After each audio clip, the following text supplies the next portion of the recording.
Why are we letting women teach us? Why are we letting women lead us? You know, the Republican Party seems doomed to me because while we're kicking on the Democrats, let's kick on the Republicans for a minute. Most of their recent candidates are women. Right. And I'm thinking like, okay, Joe Biden, bad. A woman politician replacing him, not better. You know, you kind of, like, people are thinking like, I hope Joe Biden dies, and it's like, Kamala. You don't even know what the next Pharaoh's like. This Pharaoh could be worse. That was far-right Christian preacher Jonathan Shelley, and he represents an unexpected development in Republican politics. After years of declaring that women are inferior to men in every way, Republicans like Shelley are turning their fire on women in their own party, and that includes MAGA darlings like Marjorie Taylor Greene and Carrie Lake. But I'm telling you something, I would never vote for a woman politician. I will not support a woman politician. Oh, Taylor Greene or whatever. Marjorie Taylor Greene. She's a conservative. She's on InfoWars. She's a woman. She's not going to fix this country. You know, it's like this, I think in Arizona, it's like Carrie Lake or something like that is running for governor. And she's like, she's going to stand strong. And it's like, no. She's a woman. I don't care that she has a short haircut. It's only now that many Republicans are realizing that by partnering with Christian nationalists, they've made a deal with the devil. And now that the far right is in control of the GOP, suddenly they aren't in the mood to compromise with Republicans they view as impure Christians. That could make a huge difference in November. And Shelley isn't just bashing women here. He also has some choice words for Republicans who support female candidates. And that includes Donald Trump, who Shelley indirectly calls a coward. You know, and it's sick how many men today let women just run our country because they're too cowardly to stand up to silly women. Men are too afraid to stand up to AOC. Men are too afraid to stand up to Hillary Clinton. Men are too afraid to stand up to Nasty Pelosi. But I'm telling you, you know what? We need men to stand up and say, get back in the kitchen and make me a sandwich.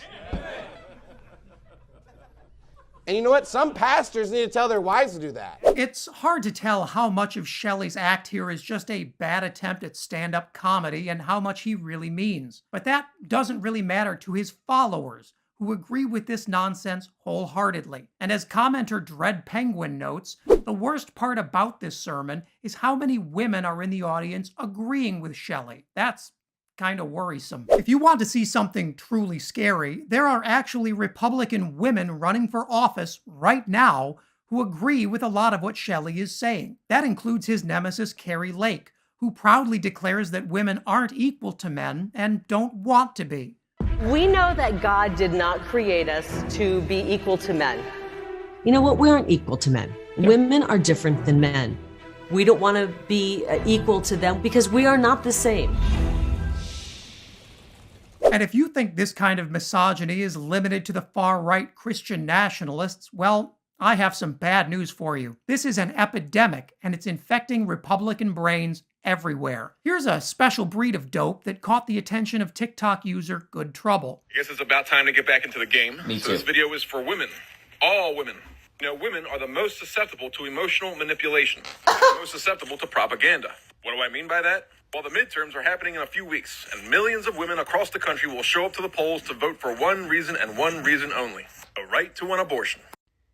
You did that, you pile of rocks. Oh no, it's the consequences of my actions. An anonymous tip coupled with Facebook posts backing former President Donald Trump can get you a visit from the FBI. Welcome into TYT's Overruled. I'm your host, Adrienne Lawrence. A New Jersey Trump supporter claims that she was visited by FBI agents last month after the feds received an anonymous tip that she'd participated in the January 6th insurrection. Of course, the suburban mom, Lisa Gallagher, believes that this was far more than an investigatory check. Here's Gallagher explaining to Fox News' Tucker Carlson about how she was victimized.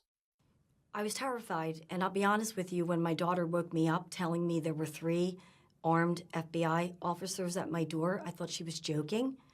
And I immediately tried to throw clothes on. I called my husband. I was crying. My knees were shaking. And even though I knew I'd done nothing wrong, after seeing Joe Biden's speech the night before, I thought, oh my God, this is political. And I was frightened. I truly thought they can take me out of here in handcuffs And I thought, I'm in my bedroom. I thought, am I not coming home? So I went outside and I said, gentlemen, you're scaring me. And they proceeded to tell me that they were given an anonymous tip that I was at the Capitol on January 6th. Let's pause here. Gallagher evidently missed her opportunity at an Emmy, and rightly so. I question whether her recollection and response to the FBI arriving at her door warranted such a terrified response. I've got 3 things on this. First, the way Gallagher describes her response to the FBI's visit makes it seem like a SWAT team armed with semi-automatics burst into her home with threat of deadly force. The feds weren't executing a no-knock warrant here or some kind of hot pursuit. The FBI is a law enforcement body known for its professionalism, as the field agents wear suits. Generally, when someone shows up at my door in a suit, I usually do not get upset unless they came to, tell me about the love of Jesus Christ? The sight of these people in suits shouldn't warrant trembling knees and full-on tears, especially for a privileged white woman who professes her innocence. Second, did you notice how Gallagher's fear of the FBI isn't about physical harm or maybe being murdered? Yeah, the woman said she was afraid of being taken away in handcuffs. I suspect that's because her neighbors might see, and then all of a sudden, Sunday brunch invites with the Stepford wives are gone. It appears to be optics for Gallagher. But why should she be concerned about police brutality or wrongful conviction? She's white. Black people are the ones that are more than 3 times more likely to be killed by police during an encounter. And it's innocent Black people who are 7 times more likely to be wrongfully convicted than innocent white people. And that's just not her problem. No, not at all. What her neighbors think, the optics here, are her true concern, it seems. That's white privilege. And third, what does Joe Biden's speech have anything to do with the FBI conducting a standard investigation based on an anonymous tip and some Facebook posts? The feds were simply doing their job. Does Gallagher really think that she is important enough that Joseph Robinette Biden wanted to specifically target her as a political takedown? The self-importance here is surreal. And as you'd imagine, Tucker Carlson lapped it up. Even though, of course, as we said, they knew you weren't because they had facial recognition software and there's no evidence, and it's almost 2 years ago. Do you know who this anonymous tip, this snitch who turned you into federal law enforcement for supporting Trump on Facebook might be? No, I know nothing. And I invited them into my home so I could look at my phone and my calendar. And I have subsequently called the FBI office in Newark to just document or know for sure that it really was FBI agents at my home, and it was. And they said it was an anonymous tip, but they won't tell me anything else.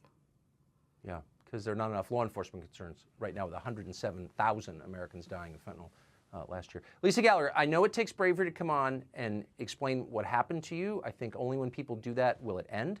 And so I'm doubly grateful that you did this for us tonight. Thank you so much.